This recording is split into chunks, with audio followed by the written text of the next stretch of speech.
Good morning, afternoon, evening, whatever it is. Welcome, Mike and Arlen, our Philippine journey. You know what? Education in the Philippines. Would I raise a child and educate a child in the Philippines?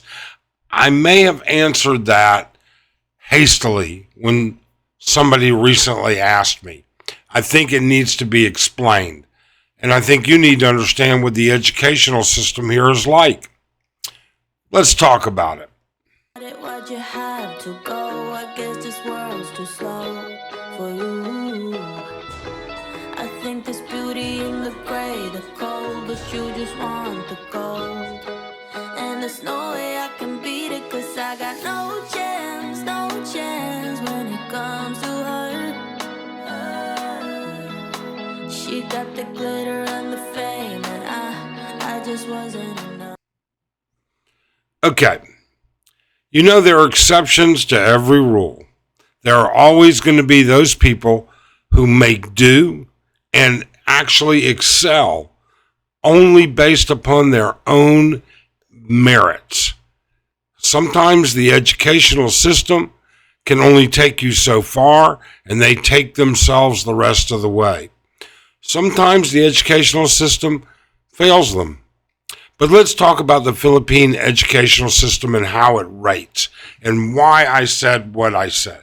So the question was posed to me, would I raise a child in the Philippines?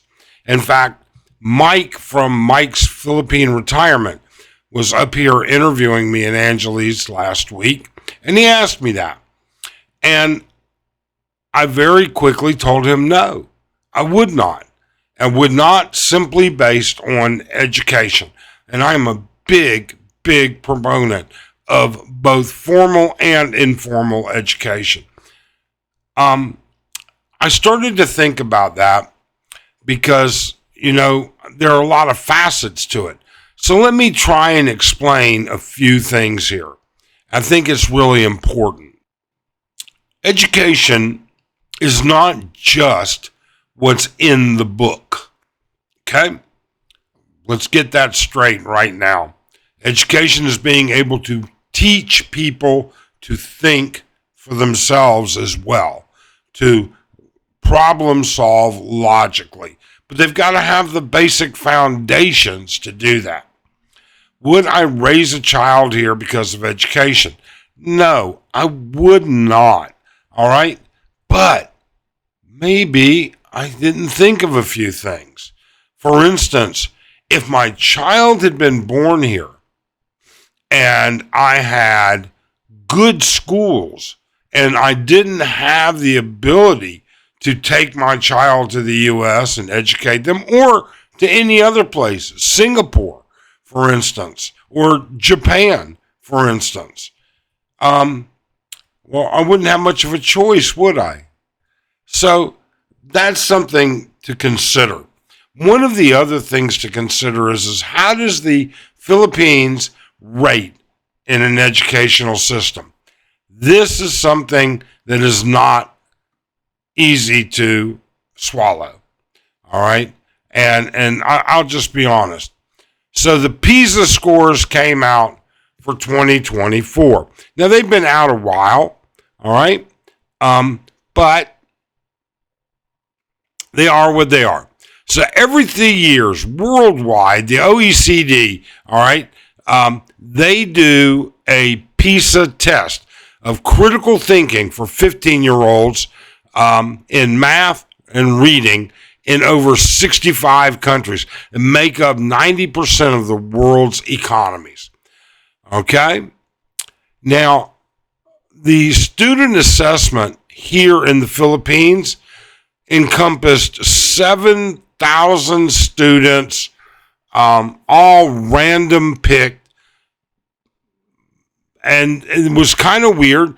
It did have public and private schools, but they only released the data on the public schools. Okay? Now, to put it to you in just plain ugly words, 600,000 students worldwide were tested. 7,000 students were tested in the Philippines. Okay? And with that being said, out of 85 countries, not 65, I'm sorry. Okay? Out of that, unfortunately, where did the Philippines end up? Well, it ended up down here. Okay? It ended up right here, which is, I think, 77, 78, 79, 80, 78, 77 or 78. Okay? That's pretty low. Now, I guess we could take a look at it from a little bit of a different perspective. How about what the Philippines themselves said about it? They said only one public school in the Philippines passed the PISA test. In other words, only one public school in the whole country. That didn't work. I was going to highlight that. Let's try this again. Only one public school in the whole country scored above the minimum proficiency level in the program for international student assessment. And they weren't happy. And that happened to be a public school in Makati. And that was the only one. While 187 other participating schools did not.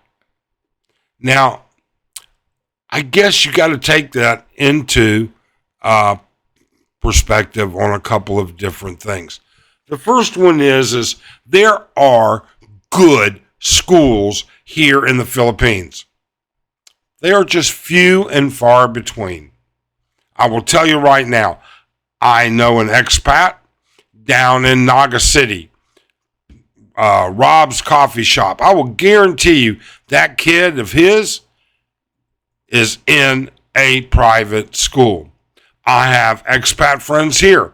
Their kids, private schools. All right? They go to. But just because it's a private school doesn't mean it's a great school. And it's up to you to figure that out. Public schools, there are some, obviously. There are going to be some that are great. I know that I have no experience with a public school that I would feel comfortable putting my child in. And we do have some experience with public schools here. That being said, that doesn't mean that they're all bad. Okay? It doesn't mean that there's not some light at the end of the tunnel. I spoke too soon. First off, it's not always the school. And it's not always how well the school rates. The key to educating children, in my opinion, is you, the parents. You're the key. Why is the Philippines rate so low? It's hard to make a living, and there are tons of single parents here.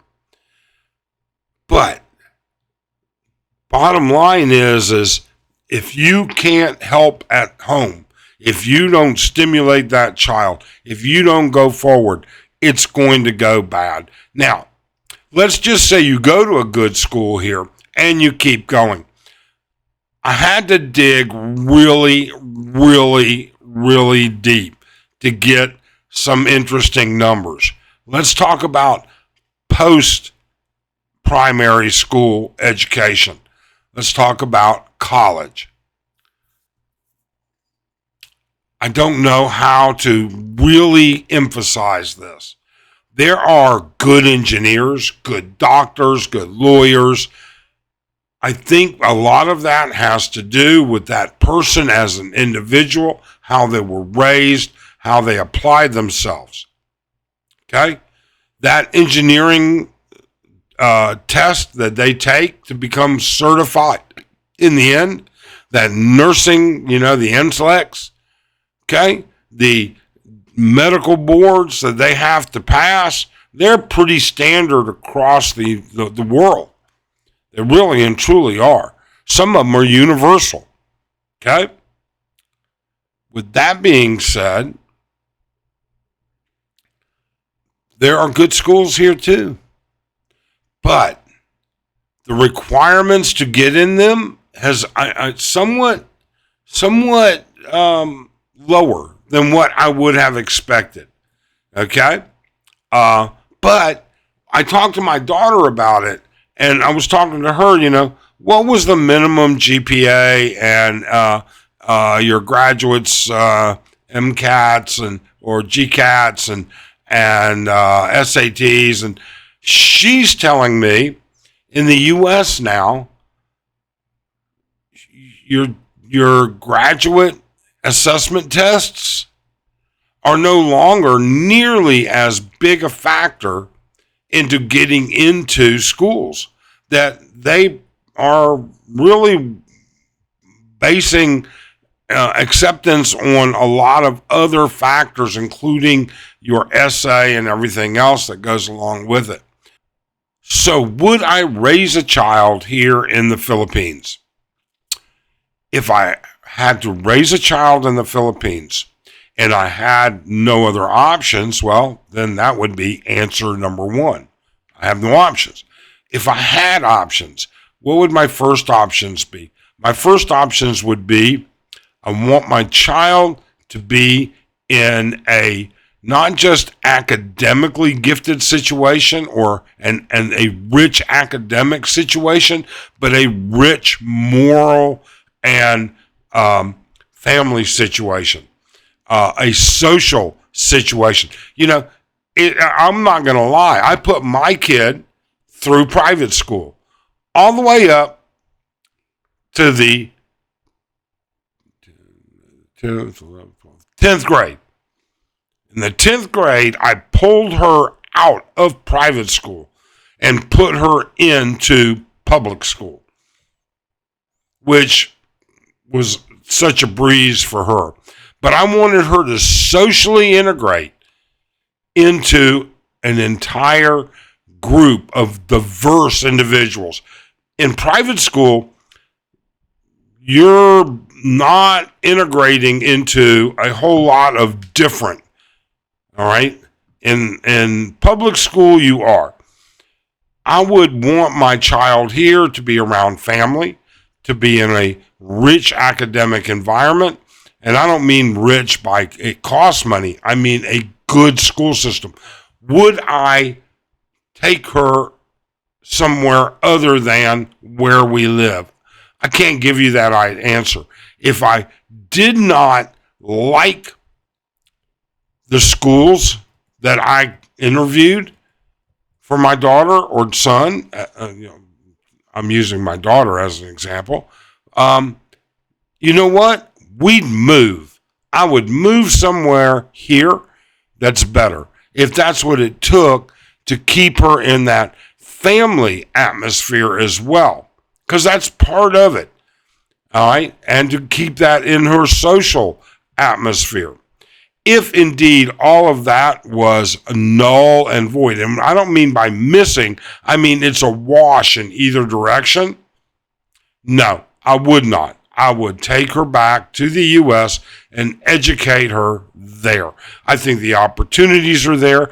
I think, I don't know how Filipino schools, public schools, survive. They're teachers are woefully underpaid. Sometimes they can go a month or two without even getting paid. Okay? They are understaffed. They have huge class loads in some places. Their infrastructure is horrible in some instances. All right? In a lot of instances. Okay? I mean, there are public schools, the best they can get is fans. No air conditioning. It's 100 degrees outside. It's 90 in those classrooms. Fans. And they can only have 2 fans. All right. They're only allowed to have 2 fans. Some places are like that, I swear, because of the cost of the electric. The restrictions are just difficult. Would I do it a different way? Yes, I would. I truly would. Do I feel fortunate? Do I feel lucky? Do I feel grateful that my daughter has so far gotten an excellent education? Without a doubt. Do I have an advantage that others didn't have? Fortunately, I did. Okay? I had the resources. I had the availability of the schools to do that with. And I'm lucky. I really am. I know in the U.S. it's not always like that. I know it's not like that everywhere. We have a tremendous amount of crime in our school system in the U.S. We have drug problems that are rampant in the school system. We have violence that's rampant in the school system. It has all kinds of issues. I maybe wouldn't take her back to the U.S. I might take her somewhere else. I don't know. So when I answered that question, I really answered quickly because I was thinking only of my daughter, my application, and my resources. If I was to think like everybody else, like anybody else, there are people with far less resources and people with far more. So if I had to look at it from a Filipino point of view, where and what would I do? I know I would value family. I know I would value a rich academic situation, all right? And I know that I would value a complete social immersion, all right? You can't be an isolationist and survive in the world. You just can't do it. Your child has to have friends, activities, things like that. They nurture children. It's items for growth. They learn from that. So how I would do it, I'm not exactly sure. I know that I'm not aware of any public school that I would be satisfied with putting my child in. I also know I'm not aware of every school. I'm not aware of every situation. I would bet you that there are excellent public schools, and I would bet you that there are excellent private schools. Just like there are bad public schools, and trust me, there are bad private schools. We know. We've been there, did that. All right? We did a year at a horrible private school in the U.S. before I moved my daughter into a different private school. So, with all of that being said, what do you think? Because you may be coming here and your partner, in many instances, already has a child. Are you going to let them? I mean, what are you going to do? How are you going to determine how that goes forward? Is it really anything you could even deal with? I don't know. I think that's a great question. I think Mike asked a question that I really and truly think could be devoted to hours and hours of conversation. I really do. Tell me what you think, because I really am thinking about doing a live stream with this. Otherwise, we hope you're doing well. We appreciate you dropping in. Thanks.